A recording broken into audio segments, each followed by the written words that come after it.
ব্রাহ্মণবাড়িয়ার আশুগঞ্জে ফুল ছেঁড়া নিয়ে দুই গোষ্ঠীর মধ্যে সংঘর্ষে আহত হয়েছে ৭ পুলিশ সদস্য সহ উভয় পক্ষের অন্তত ৩০ জন। উপজেলার দুর্গাপুর ইউনিয়নের বাহাদুরপুর গ্রামে এই সংঘর্ষের ঘটনা ঘটে।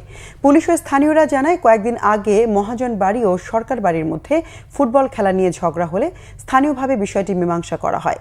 মঙ্গলবার বিকেলে বাহাদুরপুর সরকারি প্রাথমিক বিদ্যালয় মাঠে ওই দুই গোষ্ঠীর ছেলেদের মধ্যে আবারও ফুটবল খেলা চলাকালীন স্থানীয় মহাজন বাড়ির ছেলে ইয়াসিন পাশের একটি কবরস্থান থেকে ফুল ছিঁড়ে আনে। পরে সরকার বাড়ির ছেলে আসিফ স্কুলের আঙিনা থেকে একটি ফুল ছেড়ে। এই নিয়ে উভয় পক্ষের মধ্যে তর্ক বিতর্ক ও হাতাহাতি হয়। মঙ্গলবার রাতে দুই পক্ষের লোকজন দেশীয় অস্ত্র নিয়ে সংঘর্ষে জড়ায়। এই সময় দোকানপাট, বাড়িঘর ভাঙচুর ও একটি বাড়িতে আগুন দেয়া হয়।